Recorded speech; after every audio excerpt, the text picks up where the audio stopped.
Carol, and I know this is long overdue, but here at last is the butterscotch cheesecake recipe that I made for Michael's birthday.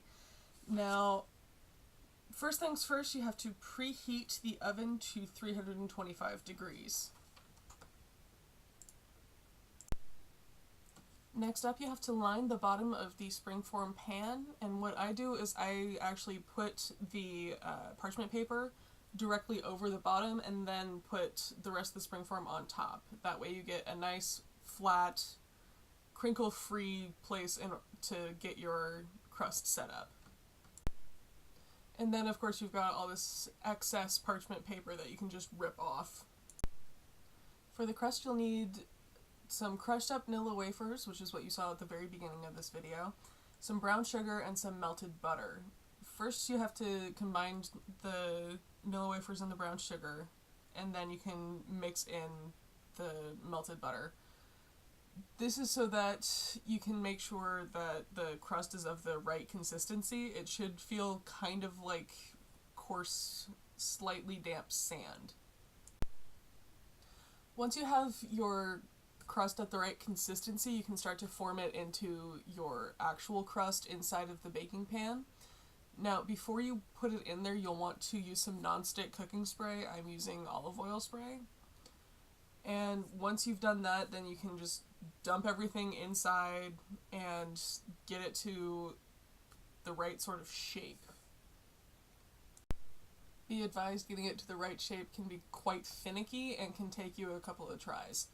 If you accidentally get a hole in the bottom of your crust, don't worry about it. You haven't done the blind bake yet. You can still move the crust dough around. And now for the blind bake. This is where you put the crust into the oven with nothing in it. This is just to make sure that the crust stays firm and doesn't get moved around when you add the filling later. And now we get to the main part of the cheesecake. This is the filling, this is the part that actually makes it a cheesecake, and you're going to want to start with your basic ingredients. Now that means you want all 3 packages of cream cheese, that should add up to 24 ounces, 1 cup of sugar, 3 tablespoons of flour. Start with those and mix until combined.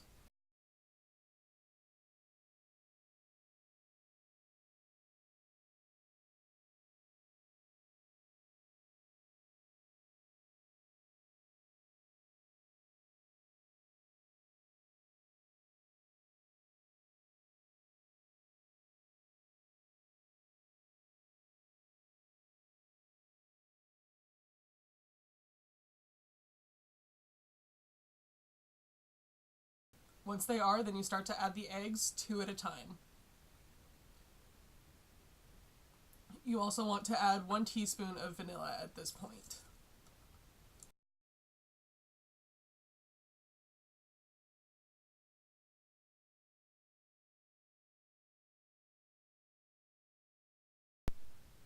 Now that you've got those ingredients mixed, you want to make sure to scrape down the sides of the bowl, since this is a fairly thick mixture at this point, and mix it again just to be sure that everything is evenly incorporated.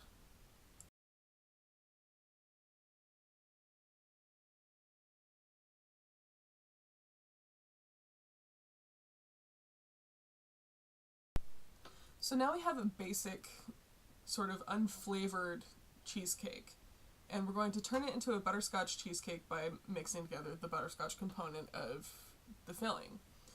We're going to start with half a cup of milk and the entire 3.4 ounces of pudding mix, and mix those together as smoothly as possible.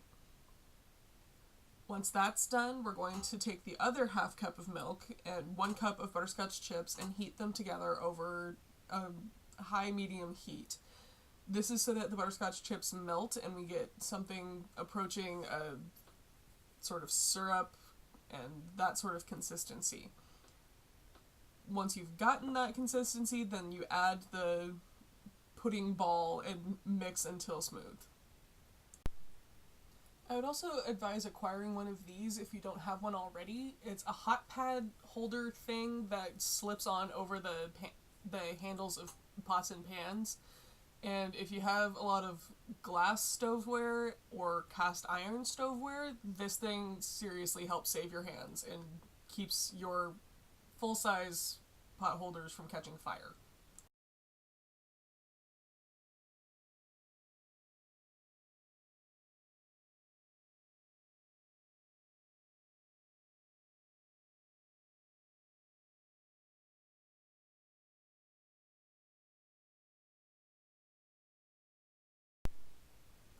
Once you have your butterscotch mixture all nice and thick and completely combined, take it on over to your stand mixer or wherever it is that you've mixed your filling. Add it in and beat until smooth.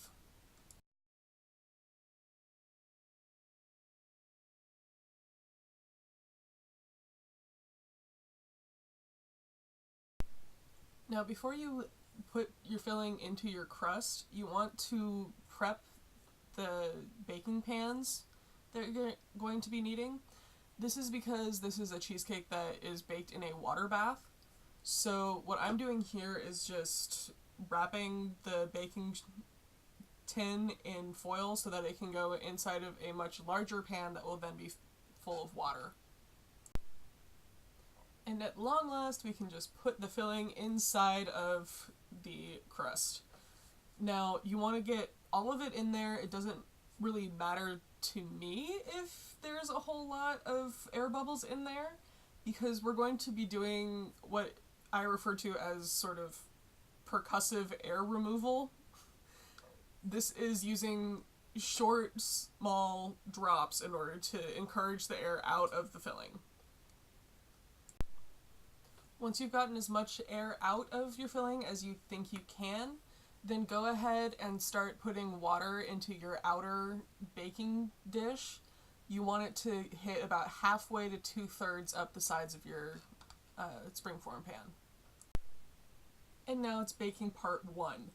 You want to bake it at 325 for about an hour and 30 minutes. I'm doing an hour and 32 because the recipe gives you a slight variation on when it can be done, and I generally aim for the midpoint of that. After an hour and a half, you lower the temperature to 300 and bake for another 30 minutes, and then you let it rest. That means you leave it where it is with the oven off, door closed, for half an hour. After half an hour passes, crack the oven door open and leave it where it is for another 10 minutes or so.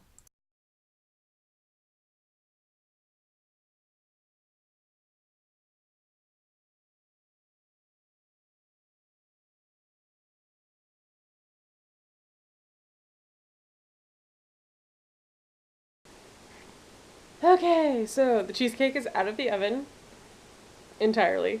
It is done with the cooking process, or at least in theory.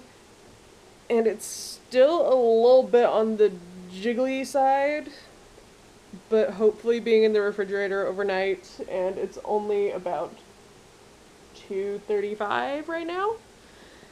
Which, considering I started at like 11-ish, maybe 10:45, something like that, is not that bad. So I've got it out of the oven. It's looking pretty good. And I've got it out of the water bath. I've got it out of the tinfoil.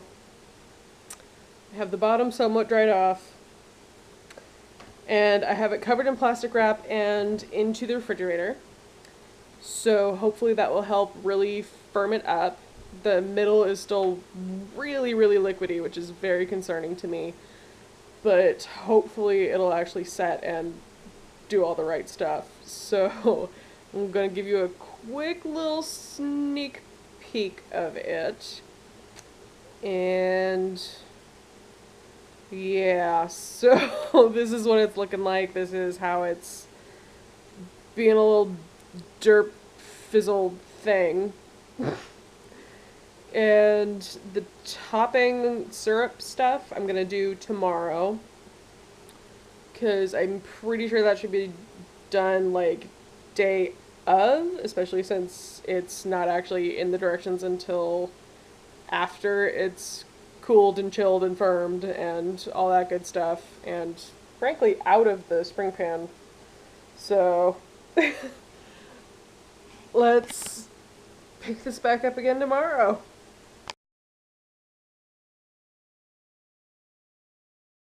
Hey guys, so it's the next day, and I'm about to get started on the sticky, saucy topping thingy. So I'm going to get the tripod set up so that we can depan the cheesecake itself, make sure that it's all good. Hopefully the crust didn't burn while it was in the oven. I don't think it should have, but you never know. um, Michael decided that he wanted to open my birthday present to him first thing in the morning, so he did. That was real cute.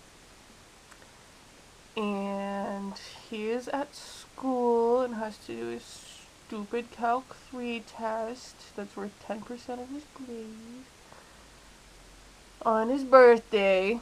So, yeah, gotta make sure that he's got something happy to come home to just because he's gonna be super stressed until it's over.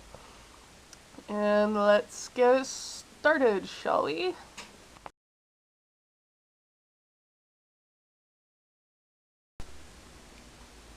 Okay, so, big reveal here. Let's just get foil off. I know I said I put plastic wrap on it, and that is true, but I wanted to make sure that Michael liked how it was smelling, so I took it off, and once you've got condensation and everything on it, then you don't really get to reuse that. So here is what it looks like. It's all nice and not jiggly, which is a very good thing. So now we get to depan this. I'm just going to grab a little thin blade so that I can get any bits that are sticking to it off.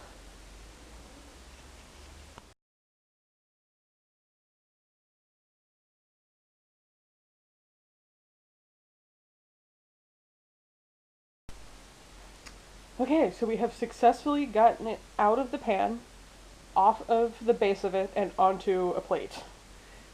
Now all that's left is getting the actual, like, topping stuff on it, and that is what we're gonna take a look at now.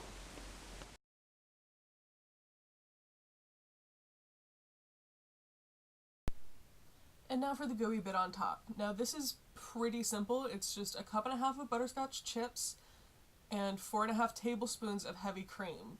You throw that in the microwave for 1 minute increments, stirring each time, just to be sure that you've got an even heating and that you can get the smoothest consistency possible. Once that's done, you go ahead and pour it directly over the cheesecake. As you pour it, you want to make sure that it's as even as possible because it's supposed to cover the entire top and sort of drizzle itself over the edges of your cheesecake.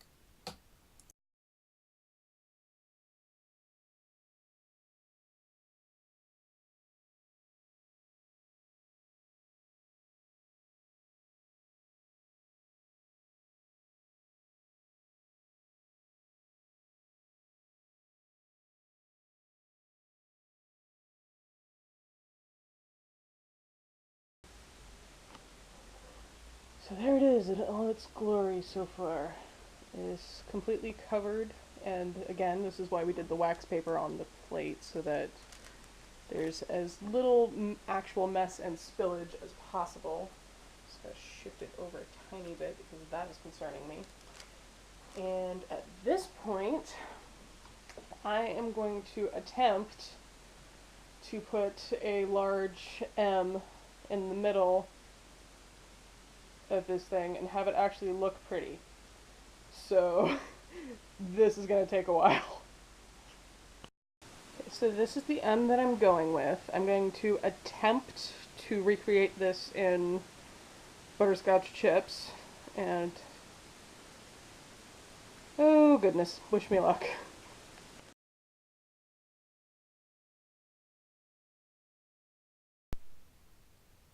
Now that we have the gooey stuff on top, we're at the optional point of decorating it with more butterscotch chips.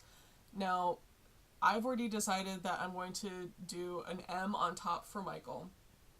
And I'm doing that by first putting the butterscotch chips directly over that M that I showed you, so that I can one by one take those from the template that I've just made and put them on top.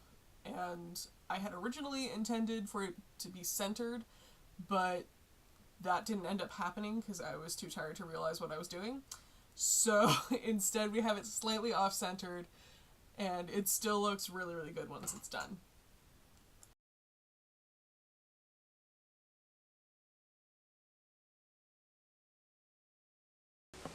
Okay, so not quite what I was envisioning, but it's pretty good. It's at least identifiably an M, and I know he will appreciate the effort more than anything else, and the flavor, and it'll be destroyed by tonight anyway, so there's that.